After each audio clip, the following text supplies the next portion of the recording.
Hello, welcome back to the Disc Connected. I've been running through some of my favorite releases of 2022, but this time it's a little bit different. I'm going to go through some of my favorite discoveries of films that I've seen throughout the year of 2022 that are not from this year, and let's go over those now.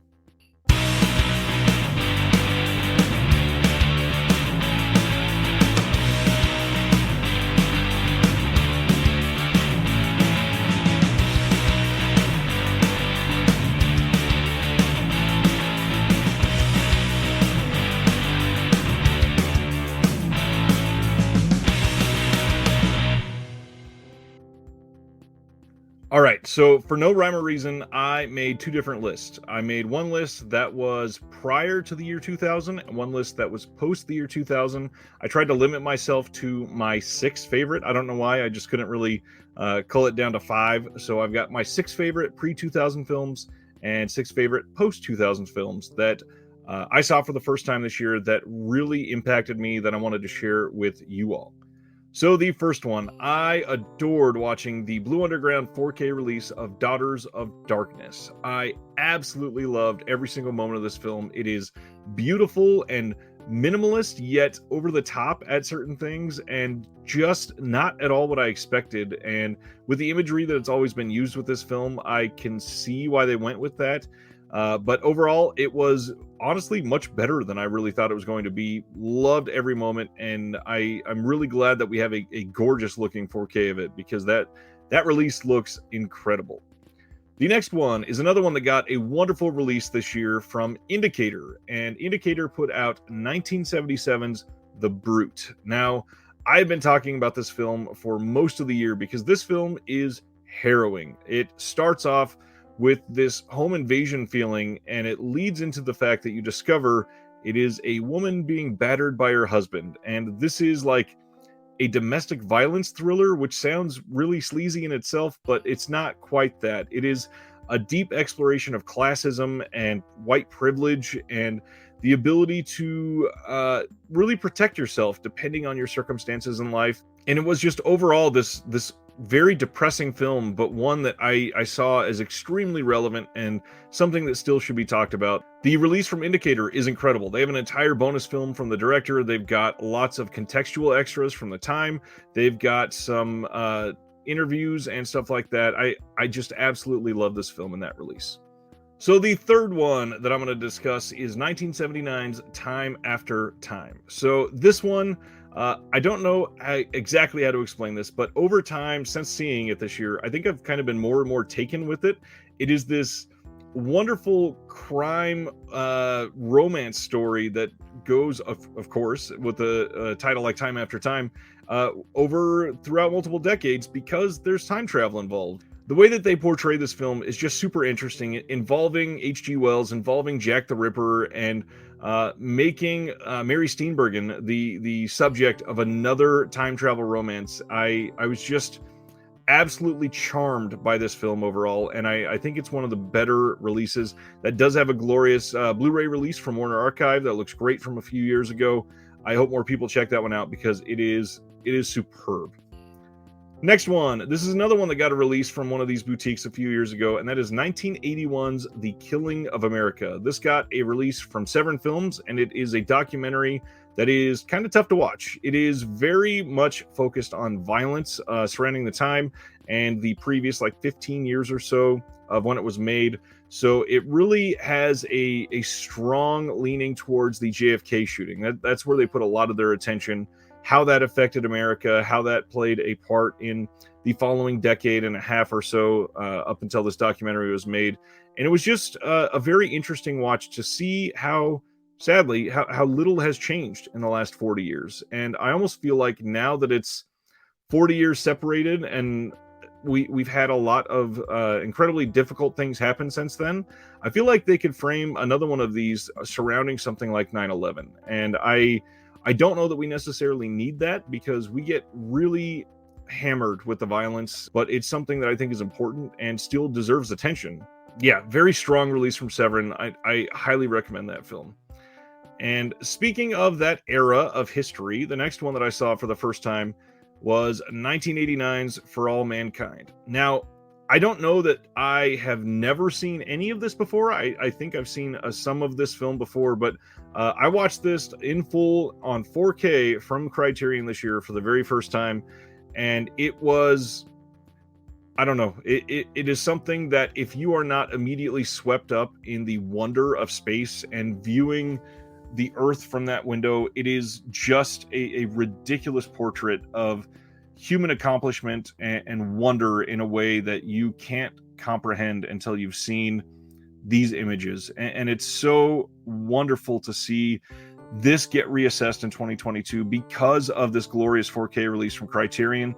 It seems to be an odd choice that they would make it 4K. However, I'm so grateful that they did. There are a few of these that they put out that were these catalog 4K releases from them, and a few of them stuck out as being a little bit odd, but it seems like those were the ones that were great from them this year. So I'm glad that they chose that one. Very happy with that film, very happy with that release. And the other big thing, I watched it with my kids, and they both just immediately fell in love. There's not a lot of these films that are made for adults and kids alike in something like For All Mankind that we can all enjoy together like this, that are from that age. A lot of the stuff nowadays feels a little more frenetic due to things like YouTube culture, as I contribute to that. But things like The Mitchells versus the Machines that came out in, I believe, 2021. Loved that movie. I thought it was amazing. But seeing this with my kids and watching them grab hold of it and feel that wonder coming out of them, it just made this release that much more special. Next one I want to discuss is the last one from the pre-2000s, and that is a release that we got this year from Saturn's Core Audio and Video, and that is 1994's No Resistance. Oh my gosh. So this is a shot-on-video film from the Houston area that is just ridiculously charming in the way that it was made. Obviously, a lot of the technology is dated. It's super low budget, but there's something about it that just feels much more earnest than a lot of shot-on-video things, and it's successful in the fact that it feels genuinely almost timeless. Even though, that, like I said, the technology looks dated, it does feel sort of post-apocalyptic, and some of the things that we would have to default back to might be these older layers of technology that rely less on things like the internet to survive. And it was fairly well acted. It had a decent story. It was fun to watch, super engaging. For a lot of people that are put off on shot on video things, I think this might be like a really great gateway film to start enjoying some shot on video things. It doesn't have a lot in common with like the sleazier, we're gonna go home and practice gore effects and make a simple movie out of it. This is genuinely like a really fun and good movie. So I hope more people check it out. Saturn's Core absolutely killing it this year with shot on video stuff. I understand that a lot of those are not for everybody, but this one I think could be enjoyed by most people. For my post-2000s list, I had some glaring blank spots that I had not been able to see. I'm still, very much going to be catching up on a lot of obvious things for years to come because I'm very, very behind no matter what. But some of these that I saw for the first time were just immediate winners for me. And these 6 in particular were some of my favorites from the year. Want to throw out Bong Joon-ho's Memories of Murder from 2003. I know that I'm late to the party, but my God, what a great movie. Absolutely beautifully scripted. The acting in this film is superb. I understand that there's complaints about the Criterion release about a color tint issue, which I don't love. I think that if directors are coming back and wanting to change their mind about the coloring, at least give everybody both versions so that they can watch the one that they've always known and the new colorized version, depending on your view of what you want for it. But because I didn't grow up with this movie, I wasn't really affected. I think it looked very good. I think it's something that it's quite obvious how that was a stepping stone to get us to Parasite, and to see what he's accomplished throughout the last 20 years or so is amazing. I adore Bong Joon-ho as a filmmaker, and the more that I see from Bong Joon-ho, I only have a couple left from him that I haven't seen at this point, the more that I'm just taken with him. And that also applies to this next filmmaker. That is Park Chan-wook's Thirst from 2009. I've been sorely missing out. I wanted to watch this one for a few years. I got the Kino Lorber release, and I really, really enjoyed watching this movie. I loved the religious aspect and how heavily they leaned into it and made it this vital aspect of the story. The sort of very unsexy sexual scenes in this movie were awkward and wild, and I loved everything about this one. Park Chan-wook is, again, just this amazing, thoughtful, really incredible filmmaker that I love. I still have not seen his film from 2022, Decision to Leave, and I can't wait to see it. I am dying to get my hands on the rest of his stuff and just dive in. I've loved basically everything I've seen from him. Only have a few left, and I think that Thirst was immediately one that I respected immensely. The next one, jumping ahead another handful of years, I watched 2014's Housebound. This is a comedy horror film from New Zealand, I believe, and just wow. I'm a big fan of like The People Under the Stairs from Craven, where they have people living in the walls. I don't know why. It's just a subgenre that I've made up in my head. Like I love doppelganger films and twin films for some reason, but this is one that, you know, you live your life in a house and you discover that you can't trust something in the house, but then the people around you, they have not seen evidence of it, so they think you're crazy.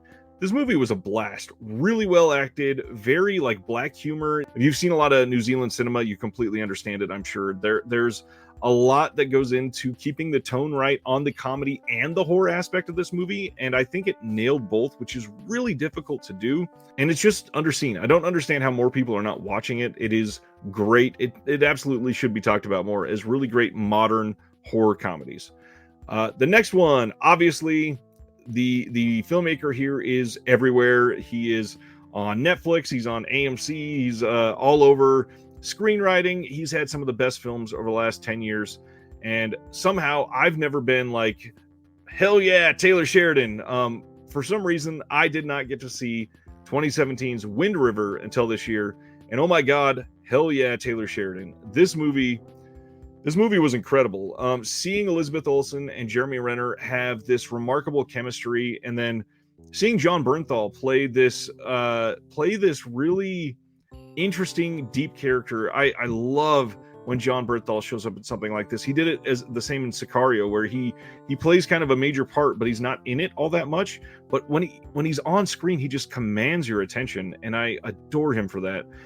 This movie, incredible script, really well acted. I loved the background of this giant wintry hellscape, basically. And for a harrowing film like this, with certain things that are just awful going on, I am thrilled that they were able to accomplish what they did with this film. I love it. I know I'm late to the party. A lot of people have talked about this already, but Wind River is incredible. The next one is 2019's Last Black Man in San Francisco, and I watched the A24 4K release that they put out, and it, first of all, looks stunning. Incredible cinematography in this movie. The way that they embraced San Francisco from a lens that we don't get to see a lot, because obviously when you shoot San Francisco, you really highlight the famous architecture. You highlight a lot of the more affluent areas of San Francisco, and they did not shy away from this film to show you the real San Francisco. And I'm grateful that they were able to accomplish what they did in this film. The two individuals that are at the heart of the story have this remarkable like brotherhood chemistry that you don't always get when you're telling a story like this.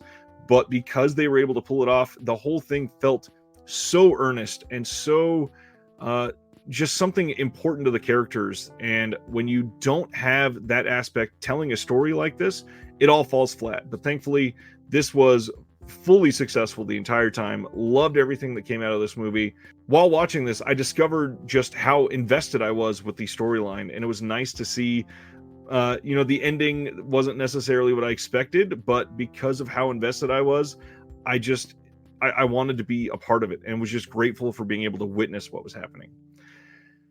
And my last one, this one is from 2021, and I definitely should have seen this last year. That is for the film Pig. Now, the main reason that I wanted to talk about this is because how remarkable the performance from Nicolas Cage was. I've loved Nicolas Cage for most of my life. The stuff that he's been in, all the way from Face Off and Gone in 60 Seconds to things like National Treasure, are incredible. This movie, though, shows a side of Cage that so rarely comes out that I can't wait for people to understand, like, he is one of the best performers of all time. He is absolutely incredible in Pig. He displays this vulnerability that he does not always get to display, and it was done so tenderly and in such a way that is devastating by the ending. I talked about being invested for Last Black Man in San Francisco. This is one where the ending was sort of a gut punch because of how invested I was.